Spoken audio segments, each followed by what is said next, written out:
Cuando pensamos en el proceso de migración, tenemos que considerar estas cosas que hemos estado hablando.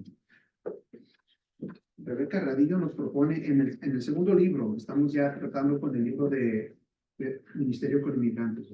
En este libro propone que hay dos procesos, el pre-migratorio y el post-migratorio. En el pre-migratorio hay algo que sucede, que es lo que hemos estado hablando aquí. ¿Ya? En el pre-migratorio, ese proceso conlleva una decisión, una expectativa, una preparación, una despedida y una transición. Entonces, no es algo que sucede de la noche a la mañana o de la mañana a la noche. No es algo que sucede en un día, sino es algo que ya está empezando a trabajar por tiempo. Aún lo que estamos reflexionando ahora, cuando alguien toma la decisión, uno ya tiene algo que está trabajando en su mente, en su corazón, en su vida, hasta que llega al punto donde va a tomar la decisión. ¿Qué es esa jornada? ¿Qué es ese proceso? Para cada persona va a variar, para cada persona va a ser distinta, pero para llegar a la decisión hay algo culminante que está pasando para llevarlo al punto de decidir, me voy. Algo que llega hasta ese momento. Ese es el momento de decisión. Y para cada persona son diferentes factores que está considerando, diferente situación que está viviendo. Y eso es único, eso no es parejo para todos. Podemos nosotros hablar en términos generales, ¿verdad? Pero cómo afecta a cada familia va a depender de la situación que está viviendo. Esa decisión está marcada por una expectativa que tiene. ¿Qué es eso que vamos a ir a encontrar allá? ¿Cómo va a ser diferente allá a lo que está aquí?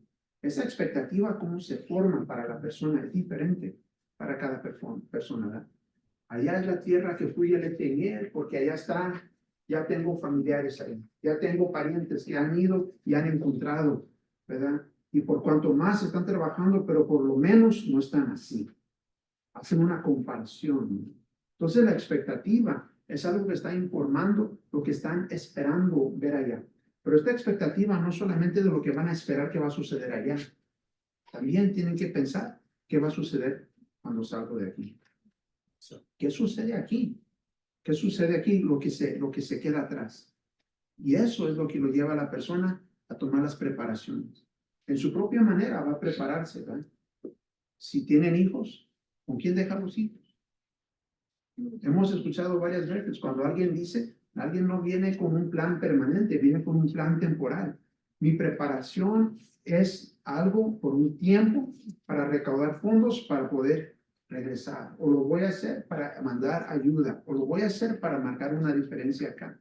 La preparativa es pensar que la vida sí va a cambiar por esta transición, pero voy a dejar todo lo mejor preparado que pueda para que no cause mucha tensión, mucha crisis en esta decisión.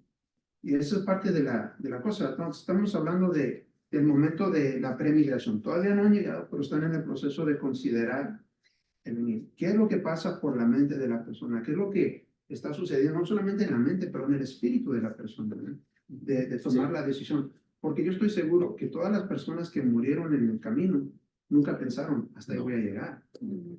Tenían una esperanza, una ilusión que era lo que los mantenía yendo hacia adelante. Entonces, era parte de lo que, de los preparativos que estaban haciendo. No eran para que se quedaran a medio de camino, sino era con algo llegar aquí más amplio. Entonces, el momento de preparación, cuando alguien llega a ese acto ya donde está tomando los pasos prácticos, buscar cambiar dinero, buscar juntar sus recursos, buscar con quién va a dejar los hijos, es que ya está más que decidido, ya está listo para venirse. Luego la despedida. Y la despedida puede variar, ¿verdad? Hay muchas personas que para despedirse se tienen que enojar porque no pueden salir en paz, ¿verdad? Tienen que causar un pleito para sentir que eso les da el permiso de irse, ¿no? Pero la despedida siempre es algo que es doloroso, que es algo que es definitivo en el momento cuando uno va a partir. Luego vengo. Sí. Y luego la transición. La transición es eso que estábamos hablando, lo que pasa cuando uno sale de su vecindario para empezar el camino acá, y todo el peligro, porque ya es riesgo, como dice el hermano, ¿eh? Lo concientizamos, las personas, me imagino que todos ya tienen una idea que hay cierto riesgo, porque saben que vienen sin documentos, pero aún así, en la transición piensan, yo voy a poder, de alguna manera, lograrlo. Entonces, ese es el proceso de preemigración. Algo está sucediendo antes que salgan de su país. Eso es lo que quiero que veamos en esta parte. Algo está pasando en la vida de la persona antes de decidir. No es algo que se les ocurre de un momento para otro, pero algo que ya han estado pensando y han estado haciendo preparativos. Del momento cuando alguien empieza a considerar voy a hacer algo, subconscientemente ya está empezando a hacer preparativos. Para cada persona va a ser diferente, ¿verdad? Ese es el punto. La decisión y el momento de tomar ese paso es algo que es tan drástico que va a ser único para cada persona, ¿verdad? Y lo que se me hace difícil es cuando tratamos de pintar a todos por igual. Tratamos de decir que toda la situación son iguales. Y eso es donde lo que estamos menospreciando es la identidad de cada persona y la aflicción individual de cada persona que está provocando esta decisión que están tomando.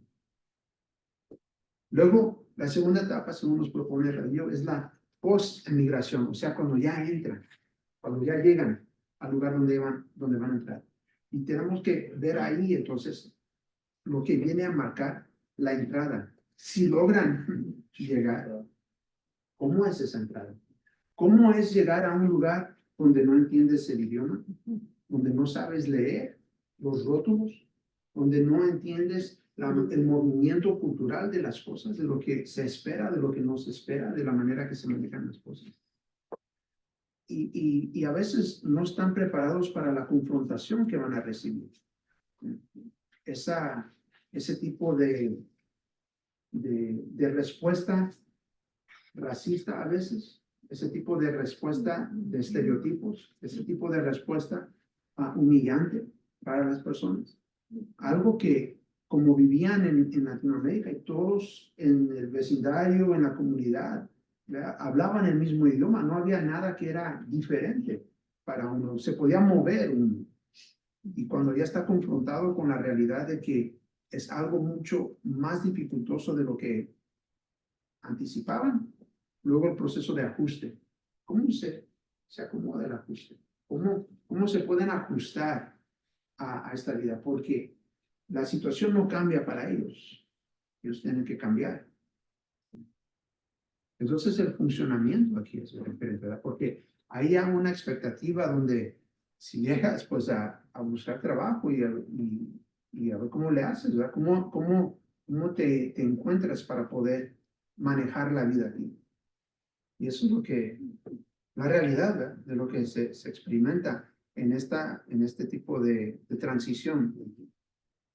Entonces, cuando pensamos en todo esto y estamos viendo la dinámica que está atrás, que está abajo del proceso migratorio, y pensamos que a lo mejor, como ya hemos dicho, ya algunos tenemos una base, tenemos una estabilidad, que ya para algunos de nosotros las cosas no son parecidas a esta, y hay un distanciamiento que se quiere hacer. Entonces, ¿cuál es la responsabilidad, especialmente de la Iglesia Latina? Por nuestra obligación. ¿Cómo podemos entender esta dinámica y cómo afecta las relaciones? Yo creo que tenemos que considerar el trauma inmigratorio. Y es algo que no hablamos de ello porque no queremos hablar de ello, no queremos pensar en ello, no queremos considerarlo. Pero el trauma migratorio afecta la vida emocional, espiritual y social. Entonces, este trauma está profundamente arraigado en la realidad de lo que están viviendo y eso afecta no solamente la generación primera que está llegando, sino las generaciones que siguen, los hijos de esa generación que vino al país, están también viviendo la trauma de los padres y no se dan cuenta. no saben cómo eso ha impactado la vida de ellos. Sí. Ya hemos hablado de muchas de estas cosas. El trauma psicosocial del proceso migratorio involucra violencia. Hay violencia que se está sufriendo para las personas que están haciendo la transición de Latinoamérica a Estados Unidos. Hay riesgos que vemos que están pasando. Hay situaciones difíciles que están viviendo. Y al llegar la persecución, ¿verdad? Lo que estábamos hablando también.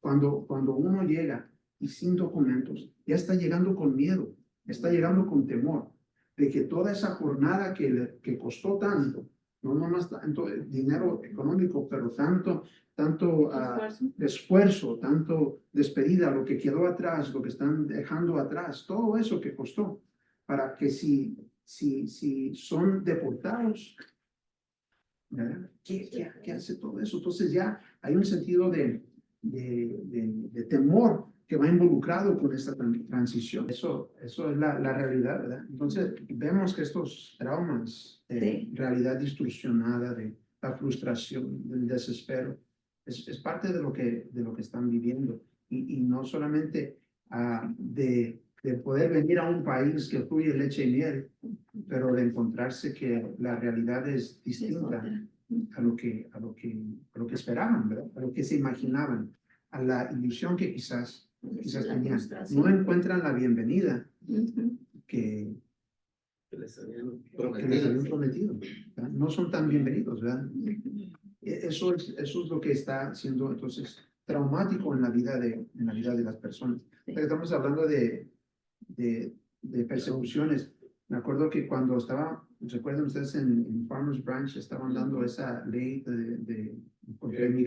contra anti-inmigrante fuerte. Tenemos una familia que vivía ahí y los papás estaban tan temerosos que hicieron que sus niños se memorizaran mi número de teléfono, por si algún día ellos llegaban y no encontraban a los papás en casa, que pudieran hablarle a alguien que conocieran. Eso me impactó tanto cuando llegaban los niños y me decían, pastor, me hace su número. Ni yo te lo sé, ¿verdad? Pero se lo aprendieron ellos por eso mismo, por el miedo que estaban viviendo en ese tiempo.